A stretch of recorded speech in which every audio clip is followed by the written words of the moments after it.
오늘 제가 국가론 강의를 맡았고요. 저는 이제 청년 사회주의자 모임에서 활동하고 있는 황종원이라고 합니다. 반갑습니다.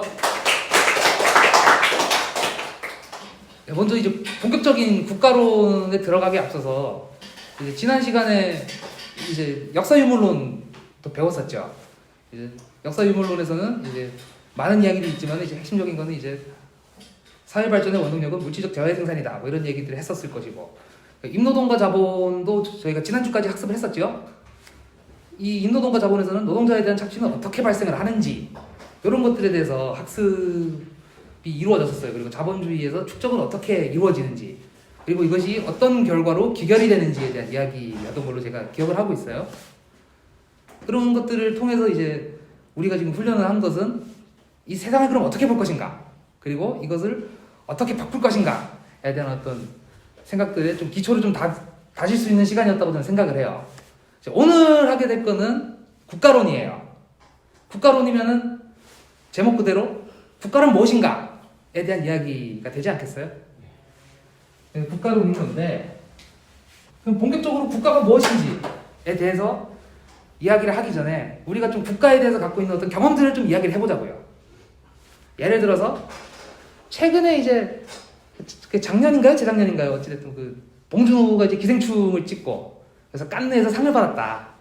그래서 이게 사실은 한국 사회에서 어떤 굉장히 좀 모순적인 자본주의가 어떤 고도가 되면서 어떤 모순적인 상황들을 이야기한 건데도 봉준호가 국위선양을 했다. 오징어 게임이 넷플릭스에서 짱 먹었다. 경사다. 나라의 경사다. 뭐 이런 이야기들을 많이 하죠.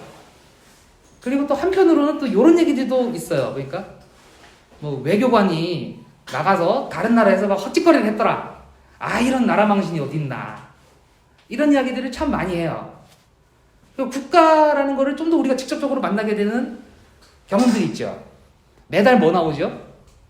매달 우편함에 꽂히는 게 있죠. 전기세, 뭐 가스비, 그리고 뭐 건강보험료 뭐 이런 것들이 부과가 되죠. 뭐 지방세를 넣는 것도 나올 것이고. 어떤 고지서를 통해서도 우리는 국가에 대해서 좀 경험을 하게 돼요. 그리고 또 특히 이제 이게 남성분들이 굉장히 좀 국가의 어떤 존재, 국가의 그림자라고도 할 수 있는 이런 것들을 좀 강하게 느끼는 순간이 언젠가 생각을 해보면은 20살 되자마자 신체 검사 받으러 오래요. 근데 이게 내가 건강한지 보는 건 아니에요. 얘가 군대를 갈 수 있는지 못 가는 사람인지를 판단하기 위한 기준으로서 이게 징병제의 어떤 도구로서 이제 신체 검사를 받고, 그러니까 거기서 이제 마치 우시장에서 등급 나누듯이 이렇게 도장이 찍혀가지고 입영 통지서를 나중에 받죠. 그래서 가가지고 군대에서 많은 것들을 배우죠. 특히나 왜 애국을 해야 되는지에 대해서 굉장히 좀 질리도록 듣는단 말이에요. 그런 식으로 우리는 참 국가를 많이 일상생활 속에서 만나고 있어요. 근데 국가가 뭔지에 대해서 좀 질문을 던져본 적은 많이는 없었던 것 같아요. 저도 경험적으로 좀 그랬던 것 같아요. 그리고 나라에 대한 많은 이야기들이 있는데 뭐 국가가 어때야 된다 뭐 이런 이야기들은 교과서에도 종종 나오죠. 그러니까 예를 들어서 옛날에 뭐 플라톤 이런 사람들은 막 철인이 통치하는 국가가 되어야 한다 뭐 이런 이야기도 했었을 것이고, 그리고 뭐 유교 이제 그 중국 이제 전국 시대 이럴 때는 이제 뭐 군주는 모름지기 이러한 태도를 가지고 있어야 하고, 백성은 또 모름지기 이 군주를 어버이처럼 잘 모셔야 된다 뭐 이런 이야기들을 많이 하죠. 저는 이제 국어국문학과를 나왔거든요. 근데 옛날에 이제 그 고대 가요들 중에서도 그런 것들이 좀 있어요. 그래서 군주는 그 백성들을 어버이처럼 보듬고, 그리고 이 백성들은 이 군주를 굉장히 충과 효로서 막 이렇게 모셔야 되는 약간 이런 내용이었던 걸로 제가 기억을 해요. 그럼 국가가 어때야 된다 뭐 이런 이야기들이 있는데 정작 국가가 어떻게 생겼는지 이런 것들에 대한 이야기는 우리가 들어본 적이 별로 없단 말이에요. 그리고 어떤 과정을 거쳐서 생겼는지 모르니까 이거의 본질적인 이 본질이 뭔지에 대해서도 우리가 생각을 해볼 겨를이 별로 없었단 말이에요. 그냥 덮어놓고 나라를 사랑해야 된다 뭐 이런 이야기들도 많이 하고 많이 듣고, 저는 굉장히 어릴 때 나라를 사랑하고 법을 잘 지키면은 제가 되게 좋은 사람이 될 줄 알았어요. 근데 또 겪어보니까 또 그렇지만 또 않더라고요. 아무튼 이런 식으로 참 국가에 대해서 많은 경험들도 하고 많은 이야기들도 듣지만은 좀 알맹이들은 좀 빠져있다는 느낌을 좀 많이 받아요. 그래서 오늘 국가론에서는 국가는 어떤 과정을 거쳐서 탄생이 되었는가, 생겨났는가에 대해서 이야기를 할 것이고, 또 그렇다면 국가의 본질은 무엇인가, 이런 이야기들을 나눌 거예요. 잠시 이제 촛불투쟁 얘기를 좀 해보자면은, 촛불투쟁 당시에 이제 수많은 민중들이 이제 거리로 나왔었던 거를 다들 기억하실 거예요. 그때 워낙에 좀 큰 사건이기도 하고 또 큰 투쟁이었으니까 많은 분들이 그때 그 광장에 계셨을 것이라고 저는 생각이 들어요. 근데 거기서 이제 굉장히 좀 많이 나왔던 구호가 있어요. 이게 나라냐? 이게 나라냐? 하는 구호가 나왔었는데, 이 말이 대표하고 있는 거는 지금 이건 나쁜 나라다, 좋은 나라가 돼야 된다, 나라는 어때야 된다, 뭐 이런 질문이 좀 담겨 있는 거 아니겠어요? 그래서 오늘 국가론 강의는 이 질문에 대해서도 좀 답을 찾아가는 그런 과정이 될 것이라고 일단 말씀을 드릴 수 있을 것 같아요. 그럼 본격적으로 이제 강의에 들어가도록 하겠습니다. 먼저 국가의 기원인데요. 근데 사람들이 인류 역사가 이렇게 진행이 되는 과정에서 자신이 이렇게 발딛고 서 있는 이 제도, 자기가 살아가고 있는 이 사회의 제도에 대해서 과학적으로 인식하게 된 거는 그렇게 크게 오래된 건 아니에요. 그렇기 때문에 좀 대부분 억측이라든지 이런 것들에서 많이 출발들을 했어요. 근데 우리가 이제 국가가 어떻게 생겼는가에 대해서 그나마 좀 이제 단초를 얻을 수 있는 것이 이제 그 교과서에 나오는 게 그 사회계약론이라고 하죠. 이제 뭐 홉스라는 사람도 있었고, 로크라는 사람도 있었고, 또 루소라는 사람도 있었죠. 이 사람들이 어떤 주장하는 그 결들은 좀 세세하게 조금씩은 달라요. 근데 이 사람들은, 그러니까 이 사회계약론자들은 국가를 어찌됐든 상호 합의의 과정에 있다. 자연 상태의 인간이 어떤 외부의 위협이라든지 이런 것들로부터 자기를 보호하기 위해서 상호 합의를 해서 국가를 만드는 것이다. 이런 것들이 좀 골자였어요. 근데 우리가 지금 역사적으로 국가를 경험을 했을 때, 그리고 역사적인 기록들을 봤을 때 이걸 상호 합의라고 볼 수가 있을까요? 상호 합의라기에는 너무 좀 이 국가라는 것의 그림자가 너무 이제 좀 억압적이고 좀 그림자가 좀 너무 짙게 드리우지 않았나요? 그러니까 이 사람들은 한 가지 의의는 있어요. 뭐냐? 국가라는 것은 사회 산물이다. 산물로 국가를 보았어요. 그러나 이 사람들이 대체로 이제 자유주의자들이에요. 그렇기 때문에 그 계급적 기반 때문에 좀 설명을 잘못한 거죠. 역사적으로 형성된 국가는 어떤 형태였나? 이거에 대해서 힌트를 얻을 수 있는 사실 좋은 사례들이 좀 있었어요.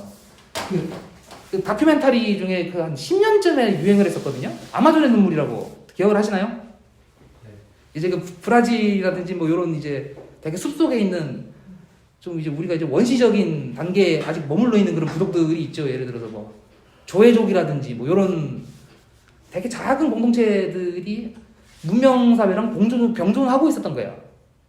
그렇기 때문에 이런 것들을 통해서 이런 과정을 거쳤겠구나 우리 인류가, 이런 것들을 좀 알 수 있는 단초가 제공이 됐어요. 그리고 모건이라는 사람이 있어요. 모건이라는 사람이 이제 고대사회라는 책들을 이렇게, 고대사회라든지 이런 책들을 쓰면서 어떤 인류학적 성과들을 조금씩 축적을 해나가기 시작해요. 그리고 요것을 토대로 해서 이제 엥겔스가 이제 가족사유재산 국가의 기원이라는 책을 내서 이제 국가는 무엇인지에 대한 질문을 좀 본격적으로 던지게 됩니다. 그리고 어쨌든 이제 그런 연구의 성과들 덕분에 이제 국가가 무엇인지에 대해서 우리가 알 수 있다는 거예요. 그럼 국가는 어떻게 생겨났는가? 그런 것들을 보기 전에 일단 최초의 인류가 이렇게 구성되면서 만들어졌던 사회 형태가 어떤 건지에 대해서 좀 알 필요가 있어요. 최초의 사회 형태는 교재도 이렇게 나와 있지만은 시족 사회였어요. 그리고 이 당시에는 그 혼인이라는 것이 그 1군의 남성들 그리고 1군의 여성들 이렇게 같이 이렇게 그냥 결합을 하는, 그러니까 군혼 이런 형태가 굉장히 많았어요. 근데 말인즉슨 아버지가 누군지는 잘 몰라요. 사람들이, 아이들이 잘 모를 수 있어요. 사람들도 좀 불분명하다고 생각할 수 있어요. 근데 어머니가 누군지는 확실하지 않겠어요? 그리고 이제 그리고 이제 이 아이를 이제 주로 이제 어머니들이 돌본단 말이에요. 그래서 이 당시 사회는 모계 사회였어요. 그리고 이 단계에서는 되게 유력한 생존을 위해서 취할 수 있는 방식이 있어요. 뭐겠어요? 농기구도 없고 뭐 땅을 경작하고 이런 방법도 다들 모르는 상태예요. 그럼 어떻게 먹고 살아야겠어요? 예, 수렵을 일단 해야 될 거 아니에요. 사람들이 모여서 이제 달려오는 어떤 그 짐승 같은 거를 덫을 쳐가지고 덫을 치든 뭐 어떤 식으로든 해가지고 수렵을 해야 되지 않겠어요? 근데 수렵 말고 또 이제 또 다른 방식이 하나 더 있어요. 채집을 해야 되지 않겠어요? 예컨대 이제 한 일군의 무리가 어떤 장소에 도착을 해요. 그래서 그날 먹을 일용할 양식을 구해야 되지 않겠어요? 그럼 이제 남성들 같은 경우는 이제 주로 이제 수렵을 하러 가요. 근데 여성들도 이제 수렵에 참여했다는 기록들이 요새는 좀 발굴이 되고 있어요. 어찌됐든 이제 남성들이 중심이 돼서 이제 수렵을 하러 가요. 이제 여성들 같은 경우는 이제 아이들이 좀 어린 아이들은 또 이제 좀 안고 있다든지 뭐 이런 식으로 해야 되지 않겠어요? 아이들이 걷는 데는 시간이 좀 필요하잖아요. 그렇기 때문에 할 수 있는 게 채집이었어요. 그래서 막 일군의 이제 여성들이 중심이 된 어떤 무리에서는 막 이제 예를 들어서 뭐 산딸기를 따러 간다든지 뭐 이런 식으로 하지 않겠어요? 근데 이 단계는 생산력이 굉장히 낮았어요. 낮은 생산력의 사회였다라는 거예요. 말인즉슨 하루 종일 이렇게 딱 해도 겨우 이 공동체가 먹고 살 만큼의 그거밖에 없다는 거예요. 먹고 살 만큼의 양밖에 구하기가 그것도 굉장히 어렵다는 거예요. 그리고 이제 수렵과 채집으로 일단 분업이 이루어지고는 있는데 수렵이라는 거는 공치는 그러니까 속된 말로 좀 공친다고 하죠. 그러니까 사냥이 안 되는 날이 있지 않겠어요? 그러니까 막 갔는데 멧돼지가 하나도 안 나와. 뭐 이런 경우들이 발생하지 않겠어요? 대신에 채집이라는 거는 어느 정도 좀 안정적인 그런 게 좀 되지 않겠어요? 위험 부담도 좀 적고. 그렇기 때문에 좀 서로 상호 보완적인 관계이긴 한데 어쨌든 여성들이 사회적 생산에 굉장히 큰 기여를 하고 있는 데다가 집단을 재생산하는 거잖아요. 이제 임신과 출산 그리고 육아는 어찌됐든 새로운 노동력을 이렇게 공급하기 위해서 집단을 재생산하는 기능을 하잖아요. 그래서 여성들이 사회적 생산에 아주 지대한 공헌을 하고 있었어요. 그리고 이 시기에는 여성의 사회적 지위가 낮지가 않았어요. 평등한 관계였단 말이에요. 그래서 기록들 같은 것들을 좀 보게 되면은 이제 수렵 채집이면은 이제 좀 자주 이동을 해야 되지 않겠어요? 자주 이동을 하는데 이제 여기서 이제 어디로 갈 건지 이런 부족 회의들 같은 뭐 시족 회의 이런 걸 하지 않겠어요? 이런 것들에 대해서 여성들이 굉장히 발언권이 강했어요. 여성 말인즉슨 여성에 대한 억압도 없었다는 얘기가 될 수 있어요. 그리고 이제 수렵과 채집이고 생산력이 낮아요. 그래서 모두가 다 같이 일을 해야 되는 거의 그런 사회예요. 그러면은 이제 생산수단이라고 하는 이제 좀 초보적으로 이제 만들어진 어떤 도구들이라든지 그리고 우리가 지금 이제 여기서 뭐 채집 활동을 하고 수렵을 해야 되는 요 부역 이런 거에 대한 사적 소유가 있겠어요? 아니요. 없지 않겠어요? 그리고 이제 잉여라는 게 한 번씩 생길 때가 있어요.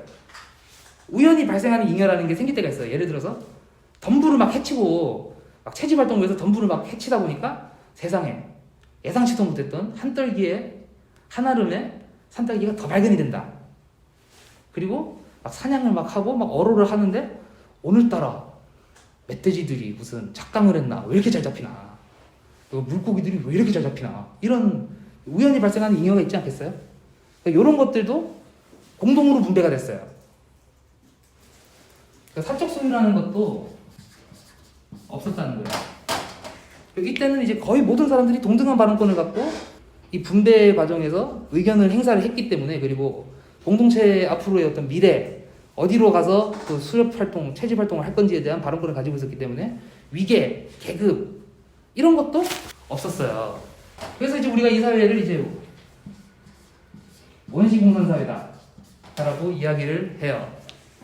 근데 사람들이 계속해서 이제 생산 활동을 하고 그런 과정에서 어떤 도구라든지 이런 것들도 좀 이제 발전을 좀 하지 않겠어요?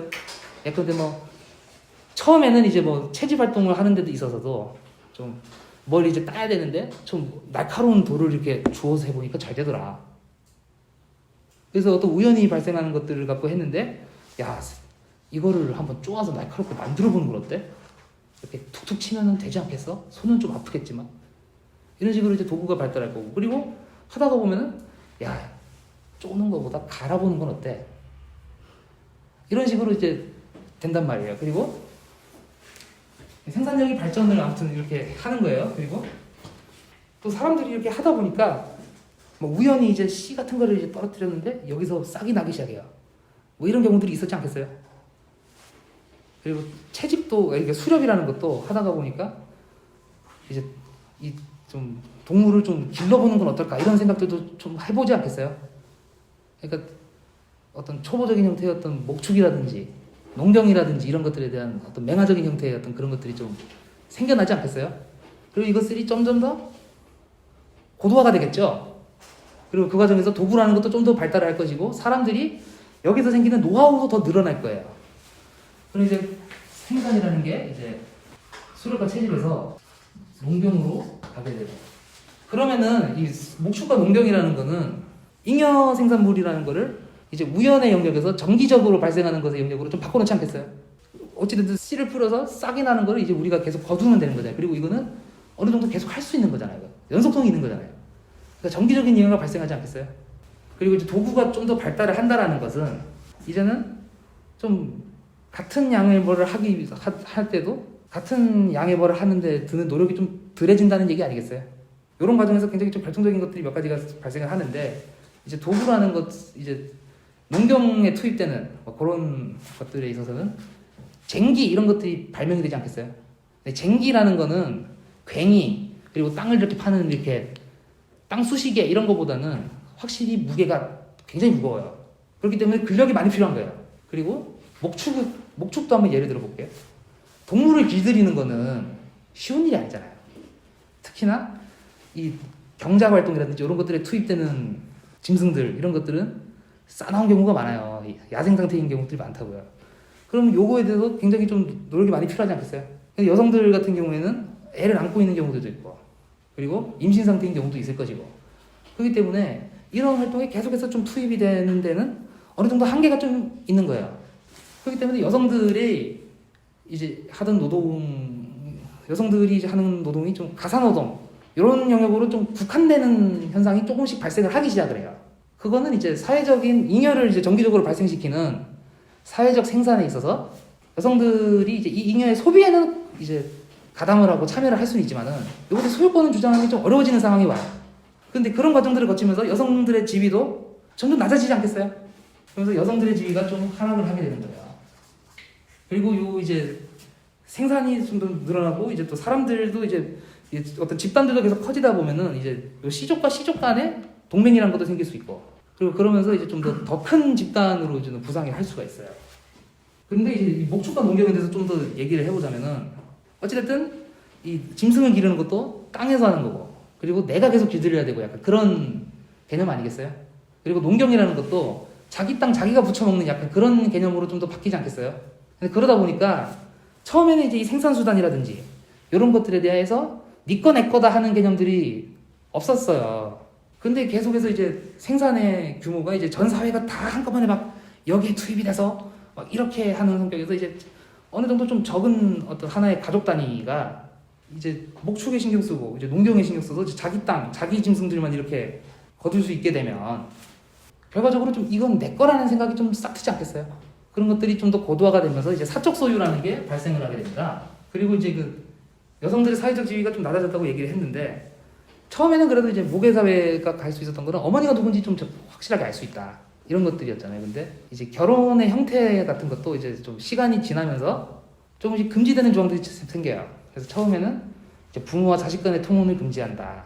이런 것들이 생겼고, 그리고 나서는 이제 뭐 남매 간의 어떤 통혼을 좀 금지하는 조항들이 조금씩 생기고, 그렇게 이제 하다 보니까 이제 그냥 한 명의 남성과 한 명의 여성이 이렇게 일정 기간 동안 어떤 결합을 하는 뭐 이런 형태의 결혼 형태가 또 생기게 돼요. 근데 그렇다는 거는 이제 아버지가 누군지 알게 된다는 거거든요. 이제 북의 사회로서의 서서히 전환이 좀 이루어지고 이행이 진행되고 있는 건데, 이 북의 사회로 이행하는 데 있어서 굉장히 중요하게 봐야 될 거는, 어찌됐든 이제 사회적 생산의 주역이 남성이 됐잖아요. 농경이라든지 목축에서 좀 중심적인 역할을 하는 게 남성이 됐어요. 그럼 이 사람들이 자기가 어떤 소유권을 이제 북의 이름으로 상속을 할 수 있게 된다는 거예요. 북계로의 전환이 이루어집니다. 이거가 이제 엥겔스의 말로는 이제 여성의 세계사적 패배다, 이런 이야기들을 해요. 근데 잉여가 생산력이 더 발전하면서 잉여는 더 많이 생산되지 않겠어요? 그렇죠. 근데 잉여가 생긴다는 거는 저장이 가능하다는 뜻 아니겠어요? 그럼 이 저장을 어떻게 할 것인가? 어디다가 할 것인가? 그냥 내 땅? 내 창고? 이렇게 하는 개념은 처음에는 아니었던 것 같아요. 처음에는 이제 공동체에서 좀 되게 중요한 위치를 점하는 곳에 이 잉여들을 저장을 했겠죠. 근데 그런 공간들이 주로 어디였냐? 공동체의 그 신을 모시는 신전이 그런 역할을 많이 했어요. 신전을 관리하는 사람들이 있지 않겠어요? 이 성직자들.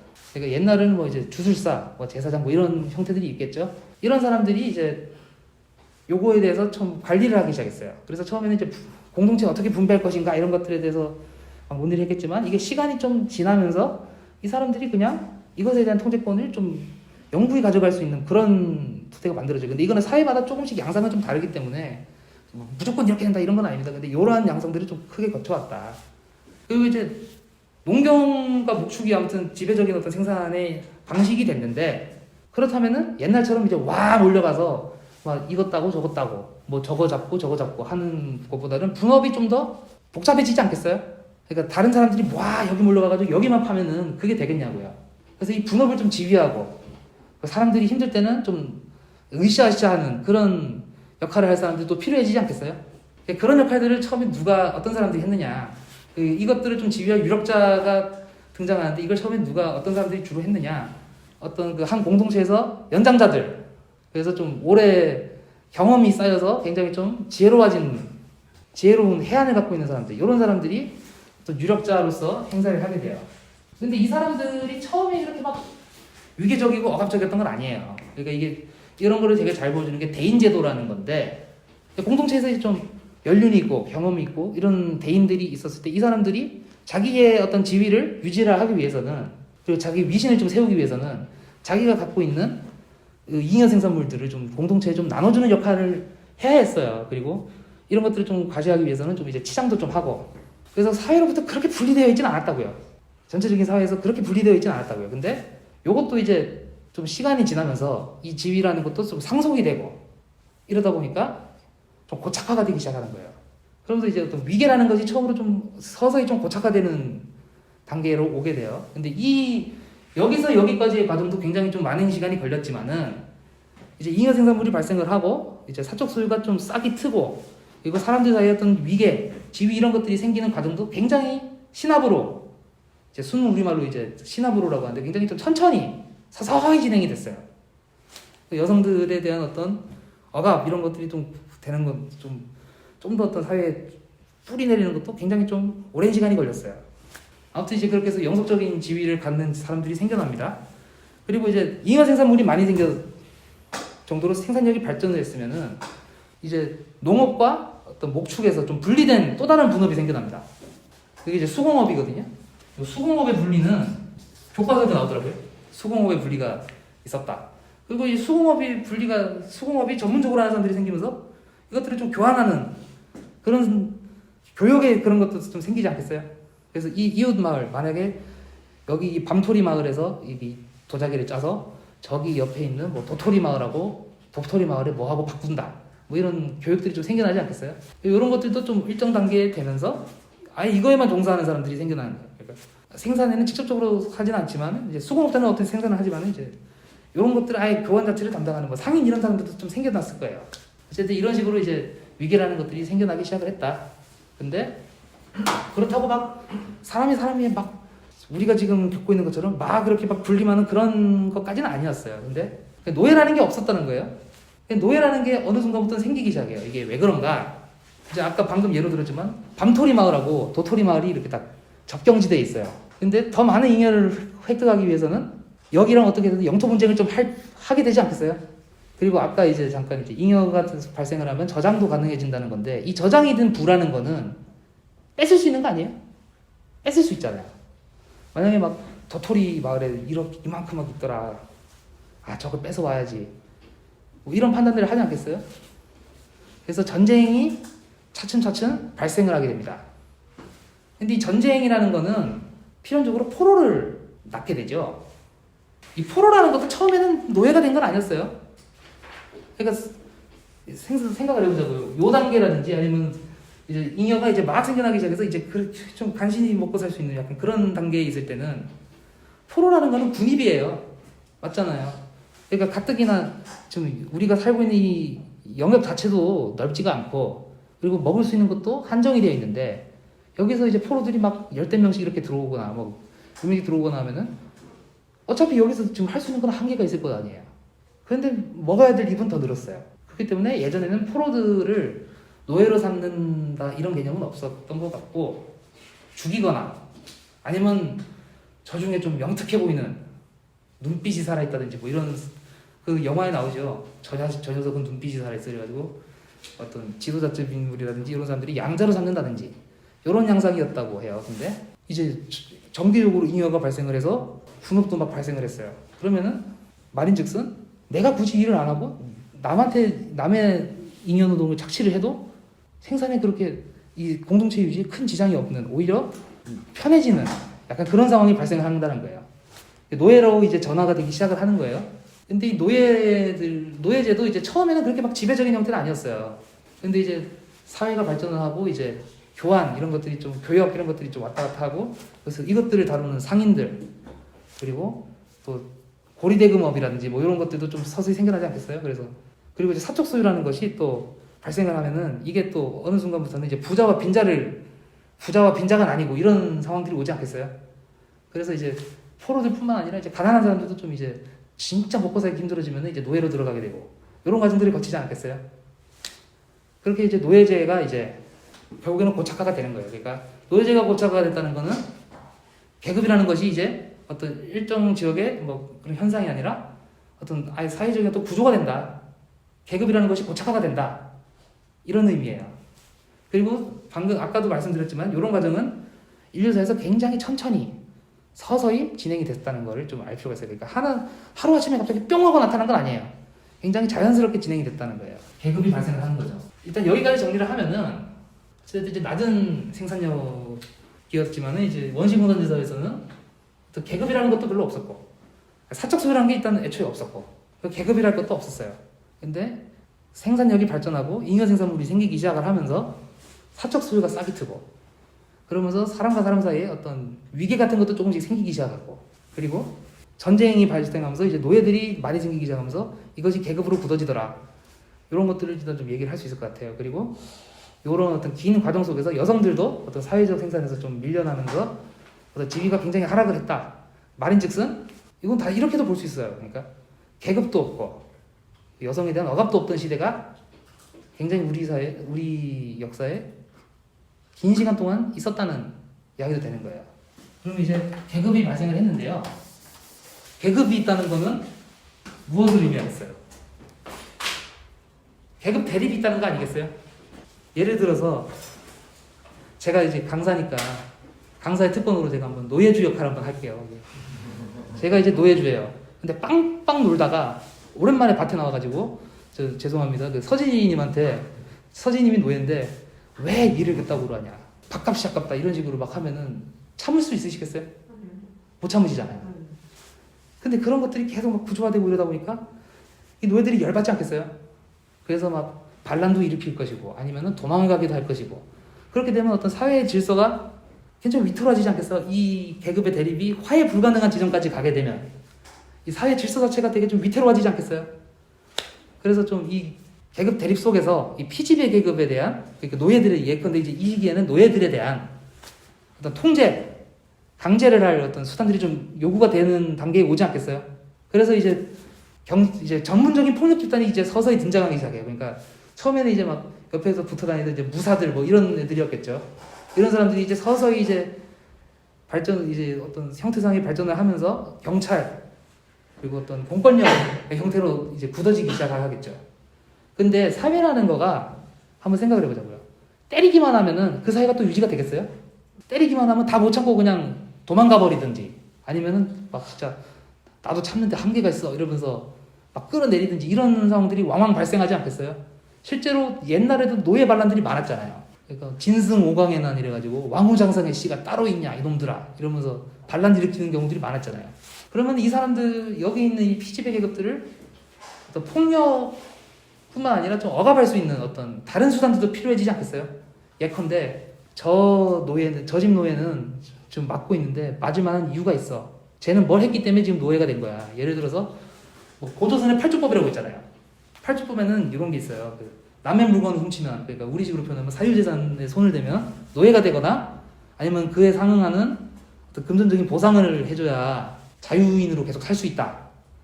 뭐 이런 것들이 법으로 명시가 되어 있는데 이것은 이 사회의 어떤 규범에서 벗어났기 때문에 제가 이렇게 되는 거고 이 규범을 벗어나지 말라는 어떤 메시지가 되지 않겠어요? 그리고 이 법이라는 게 있고 이 법을 따라서 이제 판단할 판관들이 필요해지겠죠. 요즘식으로 하면 이제 사법부의 어떤 형태로 이제 발전하겠죠. 그리고 이제 이 형을 집행할 감옥이라는 것도 좀 필요해지지 않겠어요? 이제 그런 것들이 이제 굳어지면서 이제 국가라는 것이 이제 생겨나게 되는 겁니다. 이 국가의 어떤 맹아적인 형태들도 있었겠죠. 그러니까 처음에는 이제 낮은 사회, 낮은 생산력의 사회, 그리고 이제 사람들이 서로 좀 평등하던 사회에서는 이게 공동체의 옛날이라고 사실 발등이 없었겠어요? 왜 저 집에 더 많이 주냐? 그리고 아까 사냥할 때 왜 나한테 그렇게 얘기했냐? 이런 식으로 갈등들이 있으면 그런 것들을 좀 봉합하는 어떤 초기적인 어떤 공동체에서 기능을 하던 것들이 그런 것들이 이제 점차 좀 이렇게 형태가 좀 바뀌고 뭐 이런 식으로 되지 않았겠어요? 아무튼 그런 식으로 계급의 발생과 함께 이제 국가라는 것도 생겨나게 되는 겁니다. 그러면 이제 국가라는 것이 이제 어떤 피지배 계급을 억누르는 폭력 그리고 이 억압의 수단이라는 것을 지금 우리가 좀 알 수 있지 않겠어요? 그게 애초에 그런 목적으로 생겨났다는 걸 좀 알 수 있지 않겠어요? 그리고 그 예를 잘 보여주는 게 교재에도 있죠. 이제 스파르타 이제 영화에 또 자주 나오죠. 막 전사들의 나라, 막 전사들의 도시국가 뭐 이런 걸로 되게 유명한데 이 스파르타에서는 사실은 노예들이 그 자유민들의 8배가 있었다고 해요. 그러면은 이 노예들이 사실은 속되게 표현해서 법을 상실을 하면 아우 위험해지지 않겠어요? 그러려면 뭘 해야겠어요? 공포를 심어줘야 되지 않겠어요? 굉장히 폭력적인 방식으로. 그래서 교재에도 나와 있는 예로는 이제 이 전사들이라든지 이런 사람들이 내려가서 노예들을 좀 부차별적으로 학살하는 그런 전통들이 있었다 해요. 그리고 그 중국의 이제 전국시대 때의 형벌 기록 같은 걸 보면은 아 살벌한 거 많죠. 진짜 막 궁형이라는 그런 것도 있고 손 자르고 발 자르는 거 이런 일들은 예사로 벌어졌어요. 이런 것들은 사실은 국가가 없던 시대에 그래서 사람들이 서로 좀 평등하고 동등한 발언권과 어떤 관계를 맺고 있는 사회에서는 상상할 수 없었던 거 아니겠어요? 국가라는 것은 그런 과정을 통해서 아무튼 이렇게 계급 억압을 수단으로서 이 얘기를 좀 정리를 하면은 국가는 지배계급이 폐지배계급에 대해서 행하는 폭력의 수단인 거예요. 억압의 수단인 거예요. 그럼 지금까지 나왔던 얘기들을 좀 정리를 하면은 처음에는 어찌됐든 계급 없던 사회, 그 여성에 대한 억압도 없던 인간에 대한 어떤 억압 자체가 없었던 사회 그런 사회들이 있지 않았겠어요? 그리고 사적 소유라는 것도 없었고 이런 것들이 이런 질서들이 차츰 무너지는 계기가 이제 사적 소유라는 것이 싹이 트고 그리고 사람들 사이에 어떤 위계가 생기기 시작하고 그것이 계급으로 굳어지고 그런 과정들을 거치지 않겠어요? 그러면은 정리를 하면은 국가라는 거는 일단은 사회의 산물이다.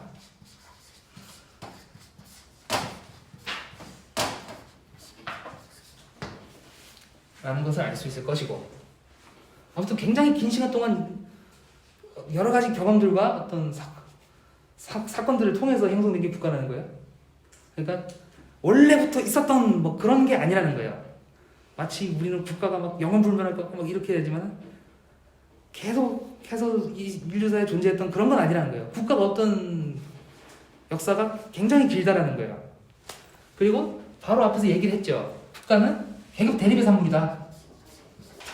그리고 이제 이 계급 대립의 산물이면서 이 사회 질서를 유지한다는 명목하에 이 지배계급을 피지기배 계급을 억누르는 수단으로서 작동을 했다. 국가는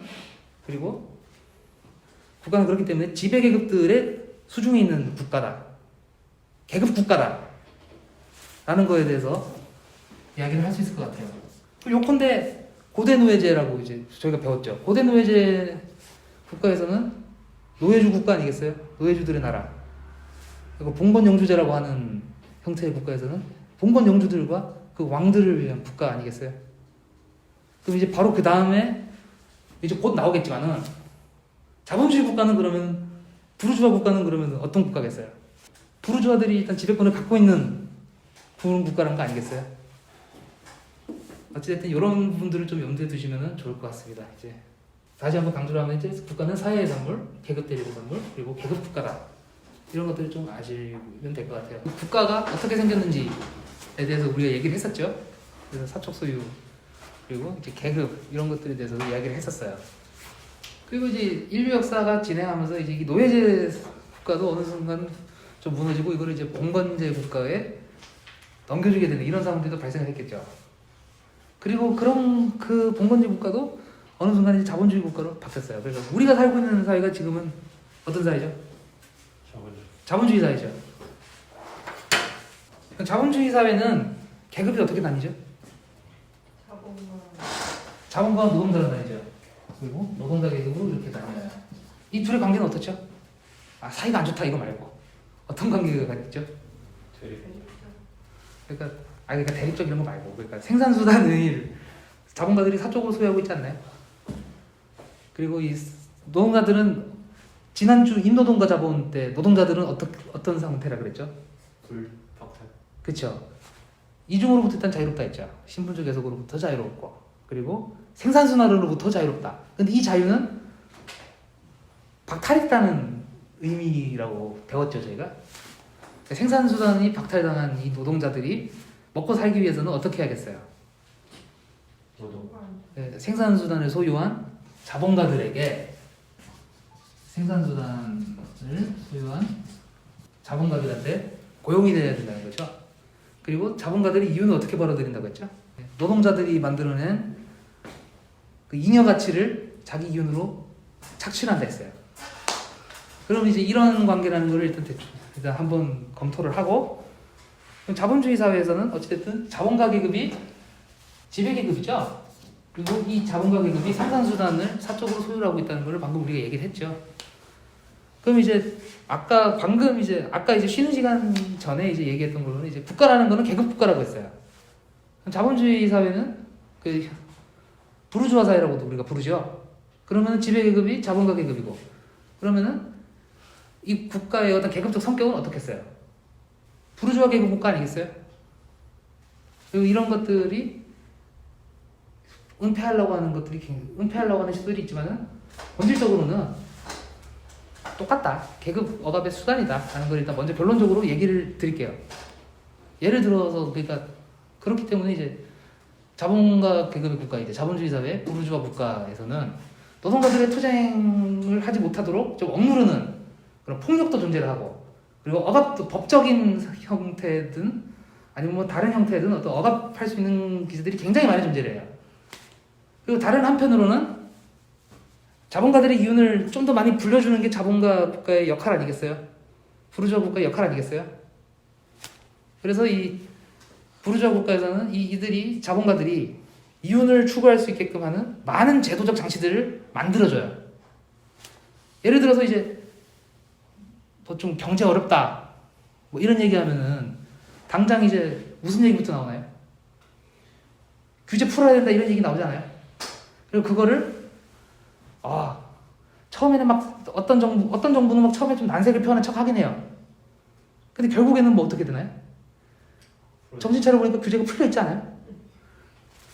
그런 경우들이 왕왕 발생을 한다는 거예요. 그리고 이 자본가들이 생산자를 사적으로 소유하고 있으면 이 사유재산인 거잖아요.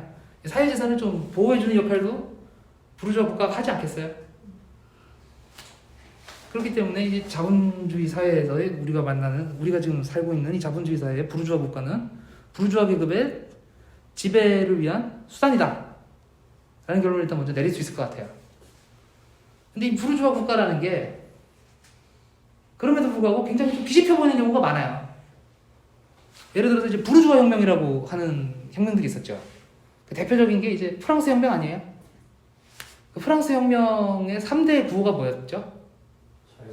자유, 평등, 박애였지요. 그래서 굉장히 자유를 많이 이야기를 해요. 그리고 이제 우리는 또 이제 분단 반공 체제랑 이데올로기의 영향을 많이 받기 때문에 또 이런 얘기도 많이 듣죠. 지금 이 자본주의 사회가 자유의 어떤 최후의 보루다. 자본주의를 마치 자유가 굉장히 동요처럼 막 이야기를 막 해요. 막 사회주의 세상 되면 니들이 자유로울 것 같아. 막 모든 걸 뺏기지 않겠어. 뭐 이런 얘기들을 굉장히 많이 해요. 그 교과서에서도 얘기를 한단 말이에요. 그런 특성들을 가지고 있고, 그리고 또 좀 복지국가라고 하는 나라들 있죠. 복지국가라고 하는 나라들에서 뭐 어떤 얘기를 많이 하죠? 뭐 사회연대 이런 거 해야 된다 얘기하지 않나요? 그래서 막 부자들이 그래도 조금 뭐 더 세금을 많이 내고 해가지고 막 복지 체계를 해가지고 가난한 사람들을 좀 해줘야 된다 뭐 이런 이야기들을 많이 하지 않아요? 막 그런 얘기들을 많이 함에도 불구하고 부르주아 국가라는 것은 본질적으로는 부르주아 계급을 위한 국가다. 나는 그거는 변하지가 않는 거예요. 이런 것들을 굉장히 잘 보여주는 것들이 있어요. 아까도 방금 말씀드렸지만 부르주아 국가에서 자유를 굉장히 강조하죠.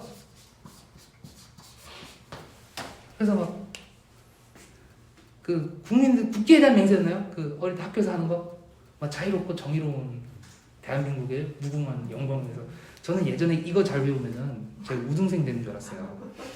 이거를 잘 배워야지 좋은 국민이 되고 그런 줄 알았어요. 근데 신학교 지나 보니까 그런 건 아닌 것 같은데 아무튼 굉장히 자유에 대한 찬양 일색이에요. 근데 이제 이 자유라는 거를 좀 검토해볼 필요가 있어요. 자유라는 거는 이제 교재에도 좀 잘 설명이 되어 있지만은 자유라는 거는 본질적으로는 사적 이익을 추구하는 개인의 자유 이런 경우들이 많아요. 그래서 저는 아까 이제 강의 서두에 이제 그 사회계약론자들 얘기를 했는데 저는 이제 그 세 명의 책을 다 읽어보진 않았고 저는 로크 책을 하나 읽어본 적이 있어요.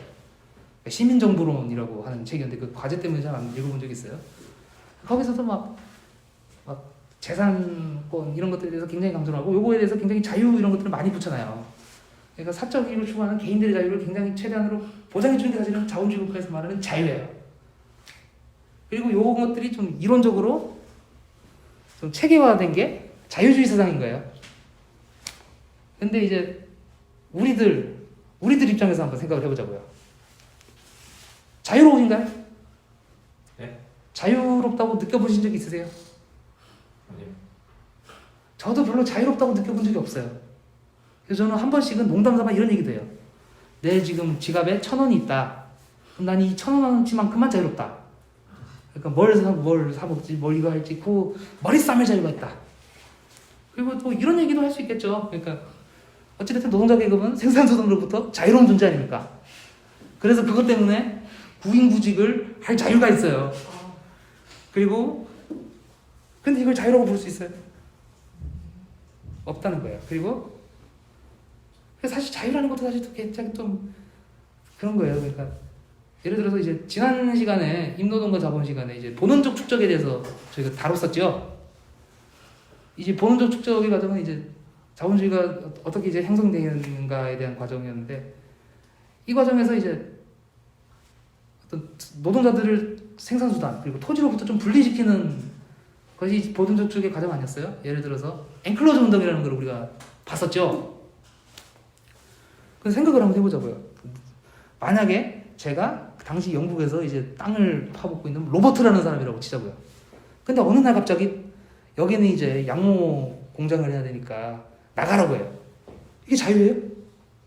여기 자유가 어디 있어요? 그러니까 막 우리가 진짜 막 억압과 막 구속해서 자유로운 이런 자유를 느낄 수가 없잖아요. 굉장히 폭력적인 과정 아니에요? 그리고 또 이제 예전에는 그리고 이제 땅에서 이제 밀려난 사람들이 불황자가 되는 경우가 많았어요. 그래서 막 구걸하고 다니고 이런 경우도 있었어요. 근데 이 사람들을 일을 시켜야 될 거 아니에요. 자본가들이 만든 이 공장 이런 데다가 좀 밀어 넣어야 될 거 아니에요. 그래서 불황자들에 대한 어떤 폭력들이 좀 굉장히 강하게 있었어요. 예를 들어서 정확히는 기억이 안 나는데 처음에 이제 불황자로 있다가 잡히면 뭐 경고를 하고 막 그래요. 그런데 두 번째까지 했을 때도 뭐 한번 봐주던가 아무튼 그래요. 근데 계속해서 일을 안 하고 계속 불황자로 산다 이러면은 막 귀를 잘랐다던가 뭐 이런 얘기도 있고, 그리고 사형에 처하는 경우들도 있었다고 해요. 그러니까 자본가들의 이윤 추구, 이윤 확대를 위해서 이 사람들은 폭력에 노출될 수밖에 없는 거예요. 이걸 어떻게 자유라고 볼 수 있어요? 그리고 이것들은 이제 구빈법이 제정되고 이제 구빈원 이런 것들이 생기면서 좀 형태는 달라졌다고 하지만은 어찌됐든 뭐 일 안 하는 사람들 이렇게 막 강제로 어디 수용해서 이런 거를 자유라고 이렇게 찬양할 수 있겠어요? 이 자본주의에서 자유라는 거는 아무튼 자본가들의 자유인 거예요. 그래서 이제 근데 다행히도 이제 노동자들이 이제 자본주의 사회에서 민주주의를 위한 투쟁들을 많이 했죠. 교과서에 나오는 뭐 차티스트 운동이라든지 이런 거에서 뭐 선거권 이런 것들을 쟁취하기도 하고, 그리고 투쟁들이 많이 진척이 되면서 이제 어떤 노동자들의 이해가 조금은 반영이 된 법들도 좀 제정이 되고 그러지 않았겠어요? 근데 그럼에도 불구하고 여전히 자본가들은 요 위에서 노는 거예요. 이거를 저는 최근에 좀 굉장히 적나라하게 보여주는 사례가 삼성 이재용이 석방된 거라고 생각을 해요. 삼성 이재용이가 죄가 굉장히 많았잖아요. 이제 그 박근혜 퇴진 투쟁의 과정에서 이제 이재용이가 뇌물을 줬었던가요? 근데 그런 것들을 통해서 이제 폭발이 돼서 보니까 야 이거 완전 죄의 백화점이다, 범죄의 백화점이다. 그런데도 나왔잖아요. 그리고 문재인 정권이 이제 뭐 남북 정상회담 한다 뭐 이런 데 할 때 데려가기도 하고 막 그랬을 걸로 제가 기억을 해요. 어찌됐든 이 사람들은 이 자유라는 거, 이 자본주의에서의 자유라는 걸 발견하면서 굉장히 뛰노는 거예요. 근데 반면에 노동자들이 투쟁을 하면 어떻게 되나요? 노동자들의 투쟁은 굉장히 감옥에 가까워요. 그리고 굉장히 뭔 집회 한 번 하면은 뭐 소환장 이런 거 굉장히 많이 날아들고 그렇단 말이에요. 최근에 이제 집회가 금지가 계속 되어 있었죠. 근데 그거를 뚫고 이제 민주노총에서 어쨌든 전국 노동자 대회를 했단 말이에요. 근데 이게 전국 노동자 대회에 참여한 사람들에 대해서 지금 서울시 그리고 이제 뭐 정부에서 어떻게 지금 대처를 하고 있죠? 참가자 전원을 고발한다고 하지 않나요? 이렇다는 거예요. 그러니까 자유라는 것은 이제 자본주의에서 말하는 자유라는 것은 굉장히 휘황찬란해 보이지만은 본질적으로는 자본과 계급의 자유라고 볼 수 있다는 거예요.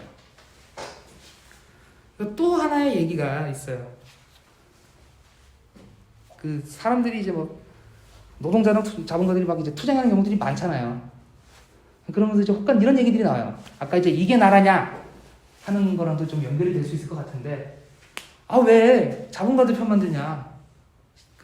이 싸움에서 판정을 공정하게 하지 않느냐? 아니면 이제 어떤 먹튀 기업 같은 것을 따르면 왜 국가가 개입을 하지 않느냐? 이런 얘기들이 많이 나와요. 그러니까 이 말인즉슨 여기에 깔린 전제는 국가는 공정해야 된다, 이런 생각이 전제에 깔려 있는 거예요.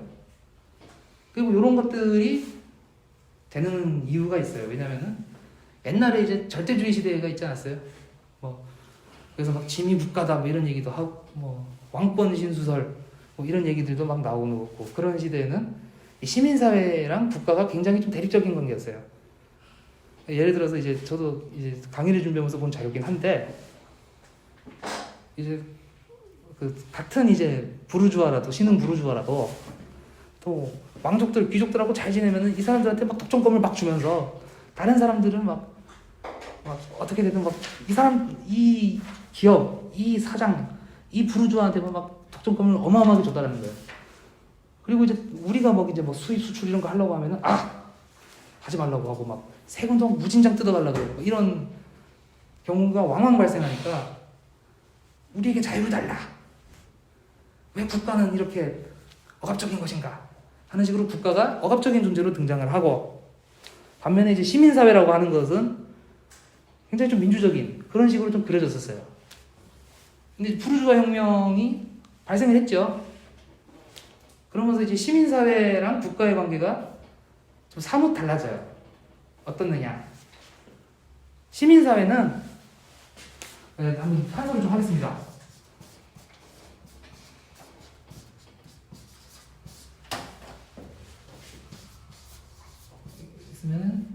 처음에는 여기는 좀 억압적이었고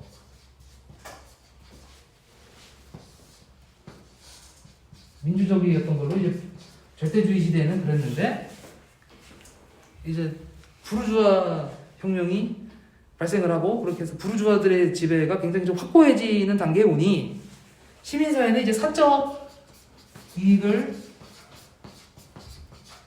추구하는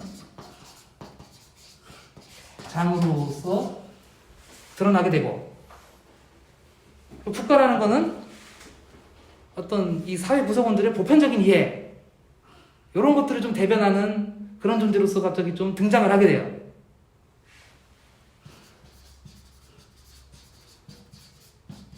그래서 어떤 계급적 이해관계 그리고 계급적 대립 이런 거에서 좀 약간 초월해 있는 것처럼 그래서 그게 지금 이 계속해서 복닥거리면서 갈등 관계를 빚고 있는 이 사람들 사이에 이 일군의 집단들 사이의 관계에서 좀 레프리인 것처럼 그렇게 등장을 하게 돼요. 근데 앞서 우리가 봤듯이 부르주아 국가는 자본주의 사회에서 부르주아 국가는 계급 국가잖아요. 그리고 부르주아들의 이해관계를 철저히 대변하지 않겠어요? 근데도 불구하고 이렇게 이제 국가를 굉장히 좀 보편적 이해관계를 대변하는 굉장히 공정한 심판 이런 식으로 좀 표상을 하는 것은 사실 이유가 다 있어요. 그러니까 이게 계급 대립을 좀 계급 투쟁이라는 것이 좀 정당화되지 않게끔 하는 약간 그런 의도가 좀 깔려 있는 거예요. 근데 이제 막스와 엥겔스의 어떤 연구 성과들 그리고 이후에 다른 어떤 사회주의자들이 또 이 어떤 성과들을 이어받아서 했던 연구들에 따르면 국가라는 거는 본질적으로 계급지배의 도구고 그럼 부르주아 국가라는 거는 어떻겠어요? 부르주아들의 계급지배의 도구 아니겠어요? 그럼 본질적으로는 부르주아들의 독재라는 거 아니겠어요? 부르주아들의 지배를 계속해서 대변하는 거잖아요. 이런 것들의 사례들도 사실은 좀 찾아볼 수 있지 않겠어요? 예를 들어서 이제 최근에 이제 부동산 문제가 굉장히 심하잖아요. 그래서 처음에는 막 투기와의 전쟁을 하겠다 뭐 이런 이야기들을 했지만은 최근에 뭐 어떻게 한다 그러죠? 양도세 기준을 완화한다지 않나요? 뭐 이런 얘기도 나오고 또 막 사실은 부동산 문제가 굉장히 민중들의 불만을 고조시키면서 민주당이 사실은 연이은 선거에서 좀 참패를 하고 있는데도 이놈들이 내놓고 있는 대책은 이 문재인 정권에서 내놓고 있는 대책은 종부세 기준을 좀 완화한다. 그래서 약간 부자들을 위해서 약간 감세를 하는 그런 식으로 하잖아요. 그러니까 이 지배계급 그리고 자본주의 국가에서 자본주의 사회에서의 지배계급들의 이해관계를 철저히 대변하고 있지 않아요. 그리고 중대재해기업처벌법이라고 있었죠. 중대재해기업처벌법이 제정되게 된 배경은 어쨌든 노동자들이 일터에서 너무 많이 죽는다는 거잖아요. 근데 이 노동자들이 왜 현장에서 하루에 7명씩 그렇게 죽어나가겠어요? 자본가들이 이윤 추구하겠다고 노동자들 안전을 위한 조치들 이런 거는 일정하지 않고 오로지 이제 계속 착취하려고 하다 보니까 생겨나는 거 아니겠어요? 그리고 이제 장시간 노동에 계속 내몰게 되고 저임금 노동을 계속 내몰게 되면서 그런 식으로 계속 발생하는 거 아니겠어요? 노동자들이 착취하는 과정에서 발생하는 거잖아요.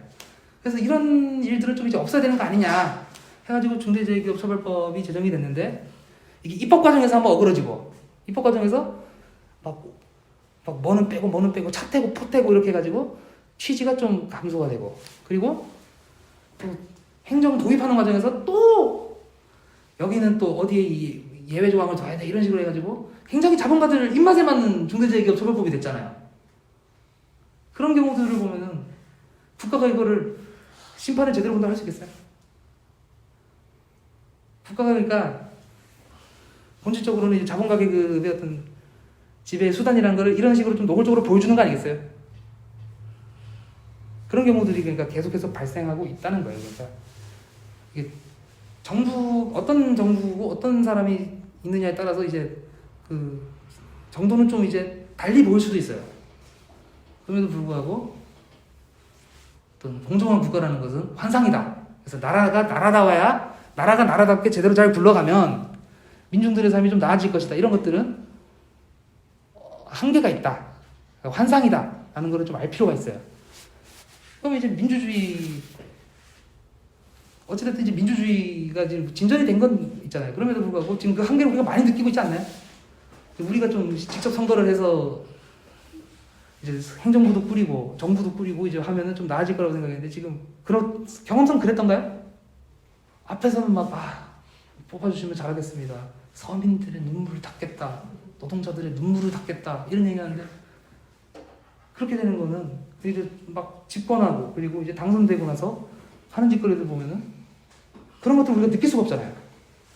그런 것들이 이제 부르주아 국가의 어떤 성격을 잘 보여준다. 그런 사례들이다. 라고 할 수 있을 것 같습니다. 그리고 그런 사례들은 지금 이 순간에도 계속 나오고 있겠죠.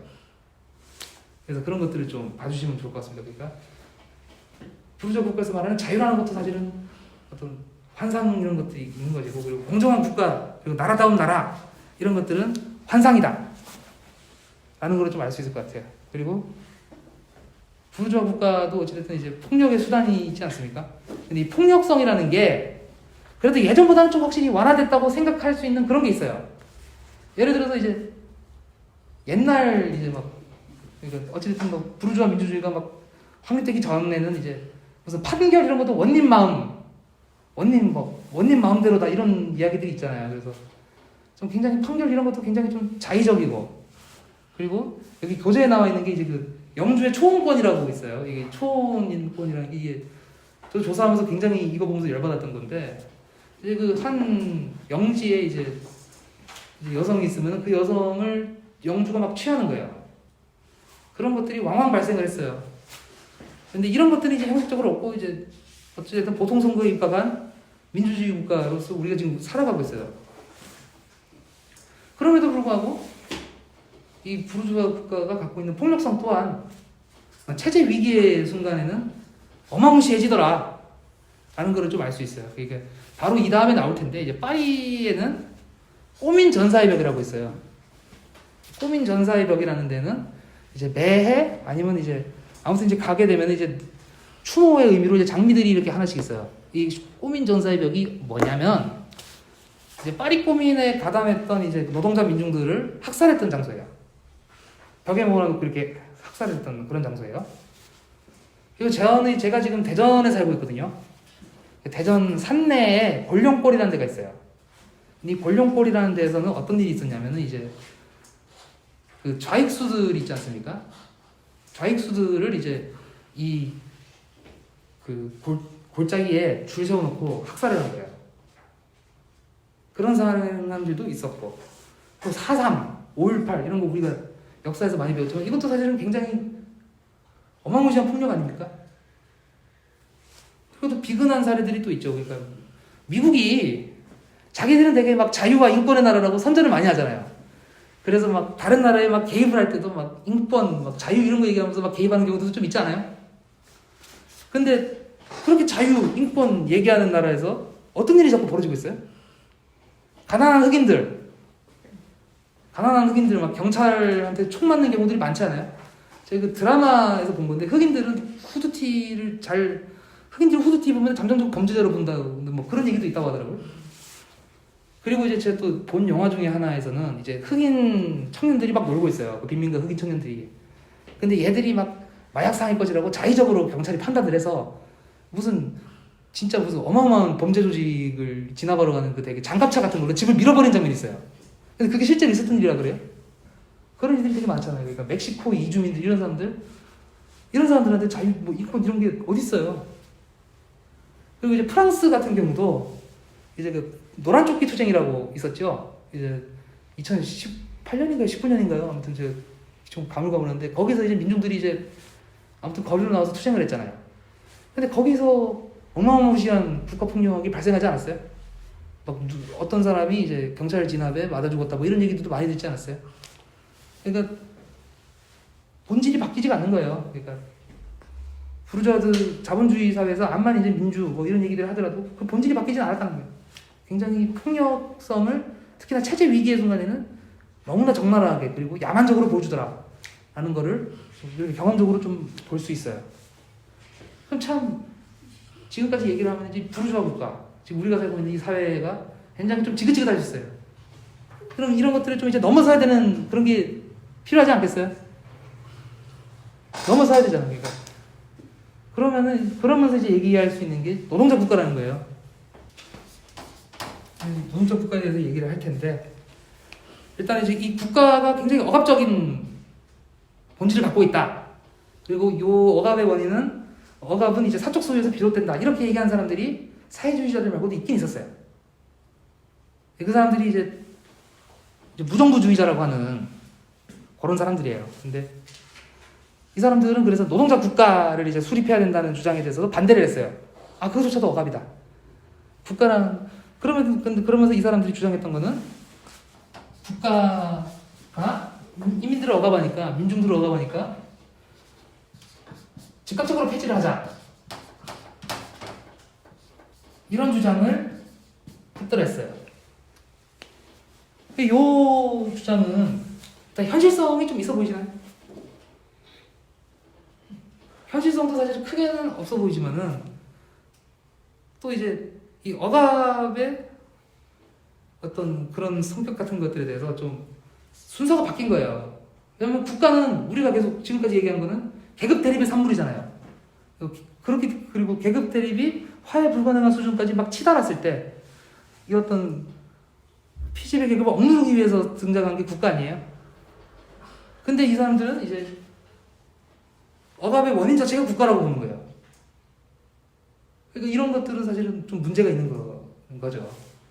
그리고 사실은 현실하고도 안 맞는 거죠. 왜냐하면은 이제 자본주의 체제에서 이제 노동자들이 막 고통받고 있는 상황인데 이런 것들이 이제 좀 넘어서자고 하는 목소리들이 나오고 그리고 그것에 대한 투쟁들이 만들어지고 해서 세상이 바뀌고 나면은 어찌됐든 이제 더 새로운 사회로 이행하기 위한 어떤 전 단계가 있어야 되지 않겠어요? 예를 들어서 이제 자본주의에서는 이제 생산수단이 사적으로 소유돼 있잖아요. 그럼 이 사적 소유를 폐지를 해서 이 사적 소유 이 생산수단의 사적 소유를 폐지를 해서 이 생산수단을 사회 것으로 돌려오는 그런 작업들이 일단 필요하지 않겠어요? 그리고 또 이제 자본주의 인도노동과 자본 때 또 배웠죠. 그러니까 자본주의에서는 자본가들의 이윤을 위한 생산이 지상 최대의 목적이고 그리고 그것을 위해서 생산이라는 것도 굉장히 좀 자본가들의 이윤을 위한 좀 무정부적인 생산이 된다. 그래서 사회적으로 필요한 것들에 대한 생산은 정작 잘 이루어지지 않고 있다. 이런 이야기를 하지 않았어요? 그럼 이제 이 생산이라는 거를 좀 사회적 필요에 맞게 좀 새로이 조직하는 그런 작업이 좀 필요하지 않겠어요? 그리고 또 한번 상상을 해보자고요. 우리가 이제 세상을 이제 바꿨어요. 노동자들이 권력을 잡았다고 치자고요. 그래서 제가 이제 이 노동자 서지희님이 이제 자본가인 저한테 와가지고 이제 당신의 역할은 끝났다. 나가든지 아니면 말단에서부터 일을 같이 배워서 같이 하든지 둘 중 하나 선택해라. 이제 여기는 우리가 이제 통제한다. 이렇게 하면은 제가 아이고 그러십시오 하면서 넙죽 주겠어요? 저항을 하지 않겠어요? 그럼 그 저항을 억누를 수 있는 그런 것들이 필요하잖아요. 그러니까 노동자들을 지배계급으로 조직해 나가는 그런 과정들 그리고 어떤 지배계급 이제 자본가 계급 자본계급의 그 반동적인 저항을 좀 억누르는 어떤 투쟁의 수단으로서 사실은 어떤 과도적인 단계가 필요한 건데 그것들이 필요 없다는 것은 좀 비현실적인 거죠. 그래서 이제 무정부주의자들은 이제 교재에 나와 있는 바대로는 이제 평소에는 굉장히 좀 급진적으로 얘기를 하지만은 결정적인 순간에는 사실 좀 큰 역할을 못하는 그런 경우들이 좀 역사적으로 있었어요. 그럼 이제 노동자 국가에 대해서 수립을 해야 되는데 일단은 다시 한번 앞선 얘기들을 좀 복기를 해보자고요. 국가라는 것은 계급 대립의 산물. 그런 말인즉슨 처음부터 있었던 건 아니라는 거죠. 그러면 이게 사라질 수도 있다는 거 아니에요? 그리고 이 사라지는 거는 계급이라는 것이 없어지면은 국가라는 것도 이제 그 역할을 좀 다하고 사라지지 않겠어요? 계급이 있으니까 국가가 있는 거잖아요. 계급이 없으면 국가도 이제 자기 역할이 없어지는 거예요. 그래서 그런 단계에 있는 것을 이제 우리는 이제 노동자 국가라고 하고 노동자 국가는 사변하는 국가라고 이야기를 해요. 그거에 대해서는 이제 교재에 나와 있거든요. 이제 프롤레타리아트는 이제 사회적 권력을 장악하고 있는데 그 부분은 이제 이춘님이 한번 읽어주시죠. 프롤레타리아트는 사회적 권력을 장악하고 이 권력의 힘으로 부르주아에 수원에서 벗어나고 있는 사회적 생산 수단을 사회 전체의 소유를 만든다. 이러한 행위로서 프롤레타리아트는 생산 수단을 자본이라는 종래의 속성에서 해방하며 그것의 사회적 본질이 완전히 자유롭게 발전할 수 있도록 한다. 이제부터는 예정된 계획에 의한 사회적 생산을 띠게 된다. 생산의 발전으로 각종 사회 계급이 더 이상 계속 존재하는 것이 하나의 시대착오가 된다. 사회적 생산의 무정부성이 사라짐에 따라 국가의 정치적 권위도 시들어버린다. 드디어 자기 자신의 사회적 존재의 주인이 된 인간은 그 결과로 자연의 주인, 자기 자신의 주인이 된다. 즉 자유롭게 된다. 예, 잘 읽어주셨는데요. 어쨌든 이런 일련의 조치들, 이제 앞서도 이야기를 했지만 이제 새로이 생산을 조직하고, 그리고 일단 생산 수단을 사적 소유를 폐지를 하고, 새로이 생산을 사회적 필요에 맞게 새로이 조직을 해야 하고, 그리고 이제 자본가 계급의 어떤 저항들을 좀 분쇄하는 역할로서의 국가 그 과정에서 이제 노동자 민중들을 이제 어떤 사회의 어떤 주인으로 새로 세우는 과정에 있는 노동자 국가, 그것이 그 노동자 국가의 의의라고 할 수 있어요. 그리고 이 노동자 국가도 어쨌든 이제 계급이 이제 좀 더 이제 사회가 고도화가 되면, 이 혁명이라는 것이 좀 더 고도화가 되면은 서서히 사멸을 하지 않겠어요? 그래서 그런 것을 좀 염두에 주시면 좋을 것 같아요. 그러니까 노동자 국가는 사멸하는 단계에 있는 과도적 형태의 국가다라고 좀 알아주시면 좋을 것 같아요. 그럼 이제 노동자 국가를 수립을 해야 되는데, 그게 역사적 경험이 좀 있어야지 좀 참고를 하고 그러지 않겠어요? 그리고 그것에 대해서 참고할 수 있는 좋은 예가 있어요.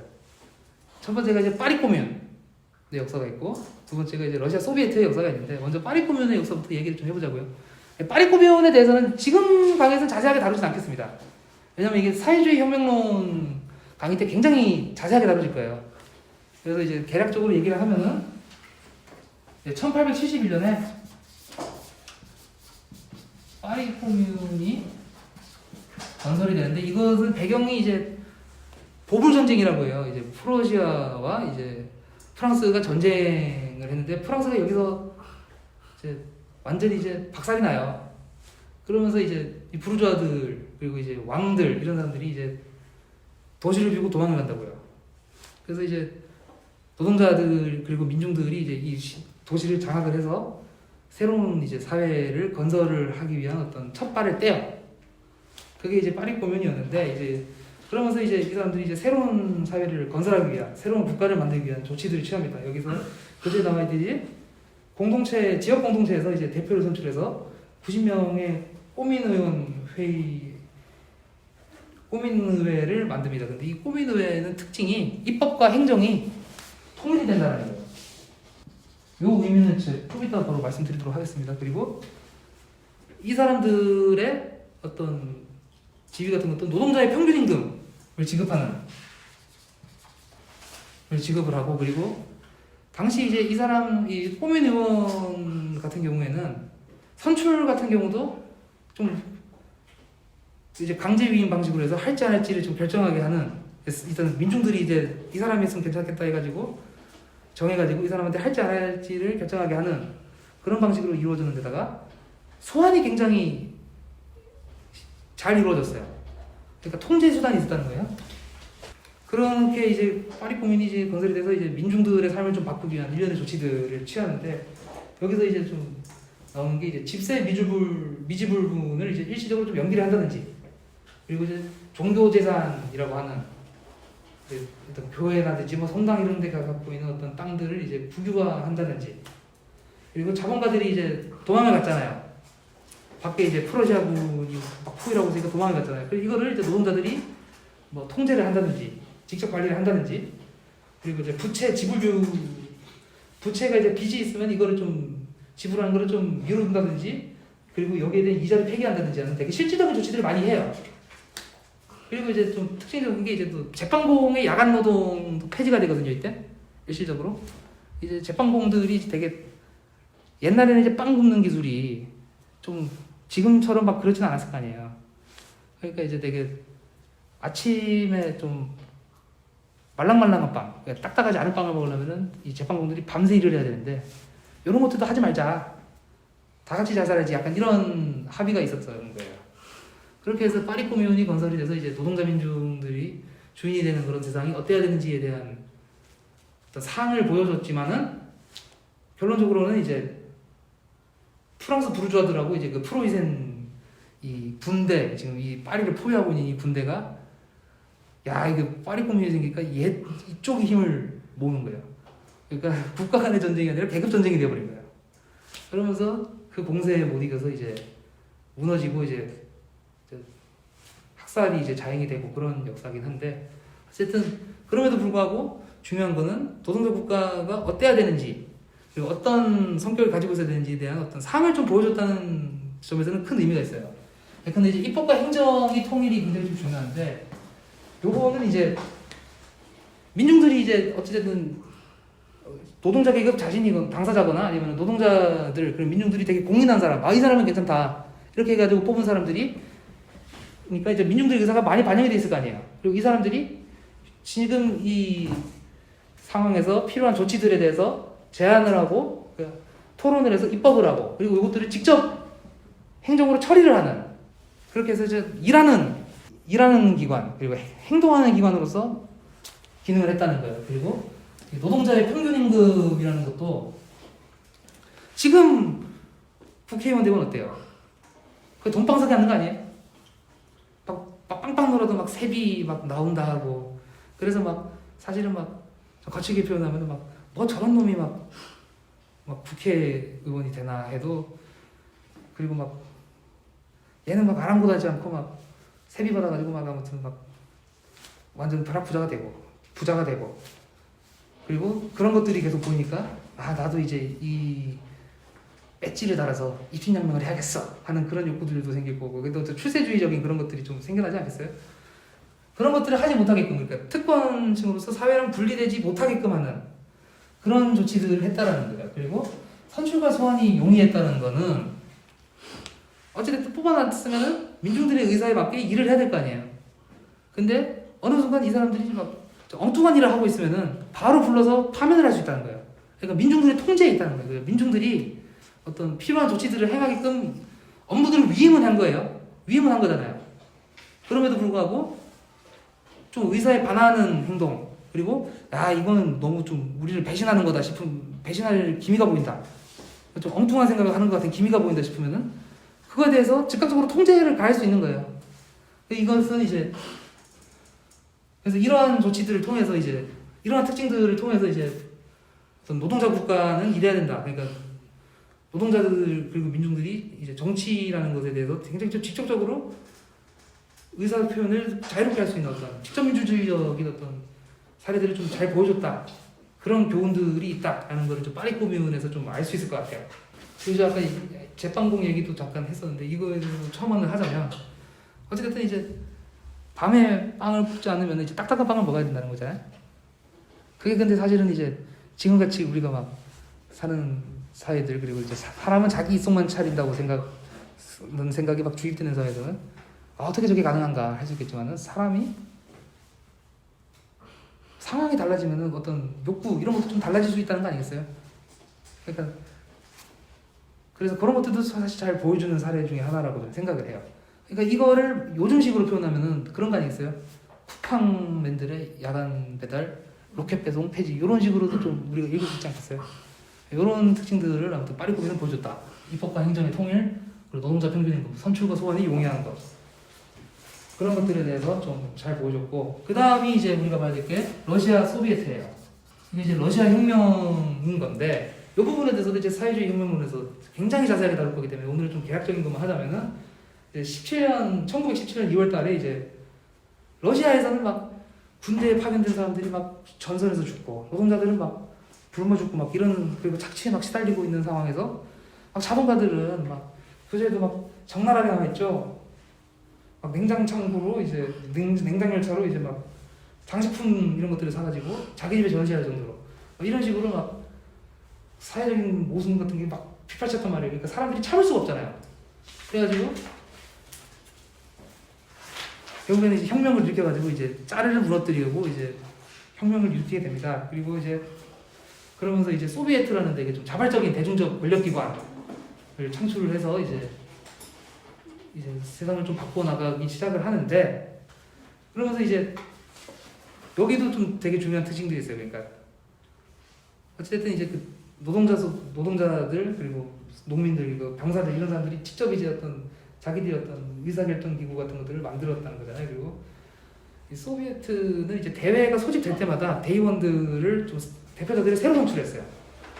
그리고 이 대표가 선출된 대표들은 이제 그 대회랑 대회 사이에 이제 해야 될 일들이지 않겠어요? 그런 것들을 좀 하게끔 이렇게 업무가 위임이 됐어요. 그래서 이제 말인즉슨 뭐겠어요? 대의원들이 좀 영속적이지 않고 좀 굉장히 좀 자주 선출이 됐고 그렇다는 거 아니겠어요? 그리고 그런 거는 어떤 사람들의 어떤 지금 원하고 있는 것들, 어떤 대중들의 요구 이런 것들이 좀 제일 잘 반영된 그런 사례 아니겠어요? 그래서 파리코뮌의 영향, 그러니까 후예로서라고 표현이 되어 있는데 이제 파리코뮌의 어떤 교훈 같은 것들을 또 잘 받아들였어요. 그래서 상비군, 여기도 얘기를 안 했구나. 상비군이 폐지가 돼요. 이거는 이제 상비군의 폐지는 이제 파리코뮌에서 사실 중요한 거예요.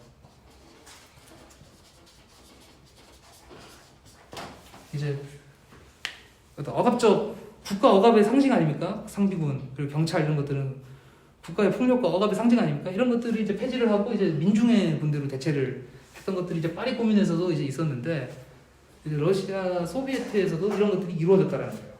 그리고 이제 여기서도 입법과 행정이 통일됐어요. 그리고 이제 소환제가 굉장히 잘 도입이 됐어요. 그렇기 때문에 이런 조치들을 통해서 이제 가장 지금 노동자들, 농민들, 민중들이 가장 지금 원하고 있는 어떤 요구들이 잘 반영됐다. 굉장히 민주적으로 잘 반영됐던 어떤 사례들을 보여줬어요. 러시아 혁명 같은 경우도 이제 처음에 이렇게 해서 노동자 국가의 어떤 빛나는 어떤 역사를 열었었지만은 여러 가지 과정들을 통해서 결국에는 이제 관료들이 부상을 하게 되고 그러면서 이제 결국에는 이제 소련이 이제 무너지는 걸로 이제 마무리가 됐지만은 어쨌든 노동자 국가로서의 어떤 좋은 예 중에 하나로서 우리가 좀 교훈 삼아서 학습할 필요가 있는 거야. 그런 사례들이 아무튼 있습니다. 그럼 이제 우리는 이제 어떻게 할 거냐 이런 얘기들을 좀 할 수 있을 것 같은데 잠깐 우리 지금 시대에 대해서 한번 얘기를 해보자고요. 지금 자본주의 모습이 굉장히 격화되고 있는 이 상황에 대해서 먼저 얘기를 해야 될 것 같아요. 근데 이제 역사 규정에 있어서 사실은 러시아 혁명이 발발과 함께 사실은 자본주의는 그 역사적인 역할, 사명들을 이미 다 한 거예요. 그리고 이제 사회주의로서의 어떤 변혁의 시기, 사회주의로 넘어가는 이행 시기가 또 왔다고 보는 게 사실은 더 정확해요. 그런 상황에서 이제 우리가 이제 노동자 국가를 어떻게 수립할 건가 그런 것들에 대해서 좀 이야기를 해야 되는데 먼저 굉장히 지금 자본주의가 고도화돼 있죠. 그래서 기술 같은 것도 굉장히 발달이 돼 있고 그런 거는 그리고 이 기술이라는 거는 자본주의적으로 사실 사용되기 때문에 우리를 고달프게 하는 거 아니에요? 그러니까 기계라는 것도 그리고 이 컨베이어 벨트라는 것도 자본주의 어떤 자본가들이 이윤 생산을 위해서 사용이 되니까 사실 우리를 굉장히 고달프게 하는 거 아니에요? 그리고 어떤 통신 기기 같은 거 있죠. 그러니까 통신 기술 뭐 카카오톡이라든지 이런 것들도 밤에 카톡 울리고 이런 것들도 사실은 어떤 자본주의적 생산을 위해서 그렇게 된 거 아니에요? 그런 것들을 근데 이제 좀 극복을 해나가는 그런데 이런 요건들은 사실은 이제 차후에 이제 어떤 생산을 새로이 조직하고 그리고 어떤 사회적 필요에 따라서 이제 어떤 것들을 이제 해나갈지에 대한 어떤 그런 것들을 검토할 때는 굉장히 중요한 수단이 될 수 있는 거예요. 그래서 그리고 사실은 이제 기술이 발전해서 생산력이 굉장히 비약적으로 발전했기 때문에 사실은 그래서 우리 모든 사람들이 먹고 사는 데 있어서 막 그렇게 긴 시간을 노동하지 않아도 되는 상황까지 사실 왔어요. 그렇기 때문에 이런 것들을 잘 이런 물질적 조건 속에서 이제 있기 때문에 이제 이런 것들을 기반으로 해서 이제 노동자 국가로 이행할 수 있는 어떤 전망을 우리가 좀 열어가면 될 것 같고 그리고 한국의 또 노동자 계급들 같은 경우는 특히 이제 직접민주주의적인 경험들이 굉장히 많아요. 예를 들어서 이제 자본가들하고 이렇게 어떻게 투쟁을 해가지고 어떤 협상안이 나오지 않습니까? 그래서 타협안이 나오면은 이거에 대해서 여기서 일단 합의를 보더라도 이거를 조합원 총회에 일단 넘겨서 조합원들 판단을 받아야 돼요. 그래야지 가결이 되는 그런 식이라고요. 그리고 소환도 그래도 잘 이루어지는 편이에요. 그래서 이런 어떤 경험들이 있기 때문에 이제 비록 이제 현실 사회주의 국가들에 있어서 어떤 관료들이 부상하고 이런 것들이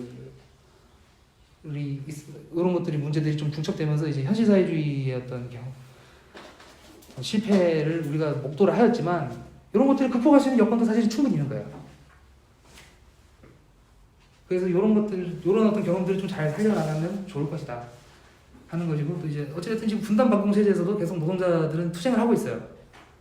그리고 국가보안법 이런 것들이 굉장히 성성한 상황에서도 지금 우리는 여기서 지금 학습도 하고 있고 그래요. 그래서 이런 투쟁들을 뚫고 이렇게 이런 어떤 실현들, 이런을 이제 투쟁으로 뚫고 나갔던 그런 역사들은 어쨌든 이제 노동자 국가를 수립을 해서 굉장히 높은 단계의 이제 사회주의 그리고 공산주의로 갈 수 있는 어떤 전망을 좀 제공을 해준다고 저는 생각이 들어요. 그래서 이제 노동자 국가의 수립에 있어서도 열심히 투쟁을 해나가야 될 이유가 사실 있는 거예요. 그럼 이제 강의를 이제 정리를 할 텐데요. 일단 처음에 이제 국가의 기원에 대해서 얘기를 했죠. 처음에 국가의 기원에 대해서 얘기를 했고, 이 국가는 이제 처음에는 이제 계급도 없고 여성억압도 없던 원시공산적인 사회가 있었어요. 근데 이런 사회에서 이제 생산력이 발전을 하면서 잉여 생산물들이 조금씩 이제 정기적으로 생겨나기 시작하고, 그리고 이 상황에서 이제 사적 소유라는 개념이 조금씩 싹이 트고 사람들 사이에서는 위계 이런 것들이 조금씩 이제 고착화가 되기 시작하면서 사층적으로 그것이 이제 계급으로 굳어지게 됐다 그랬죠. 그리고 요 사회 그리고 이런 단계 속에서 이제 여성들에 대한 억압들도 사실은 구조화가 됐다고 얘기를 했었던 것 같아요. 그리고 노예라는 것들, 노예가 이제 전쟁을 통해서 획득된 포로들이 이제 노예가 되면서 이제 이것이 이제 노예제 사회의 어떤 기반을 닦았다. 그리고 이제 노예제 사회가 이제 전면적으로 되면서 계급 사회로 완전히 이제 구조화가 되었다. 그리고 계급이 생겼다는 것은 이제 계급 대립이 이제 생겼다는 것이고, 이 계급 대립이 더 이상 이제 화해 불가능한 지경에까지 이르게 된다. 그러면은 그때 이제 국가라는 것이 등장을 하게 된다. 그리고 국가는 사회적 산물이다. 그리고 계급 대립의 산물이고, 그리고 이제 계급 지배의 수단이다라는 걸 우리가 좀 봤었어요. 그리고 자본주의 국가에 대해서도 이야기를 했는데, 자본주의 국가는, 그러니까 부르주아 국가는 어찌됐든 이제 아무리 막 자유에 대해서도 이야기를 하고 막 평등, 박애 이런 것들에 대해서 얘기를 하고 하지만은 본질적으로는 부르주아들이 지배하고 있는 국가잖아요.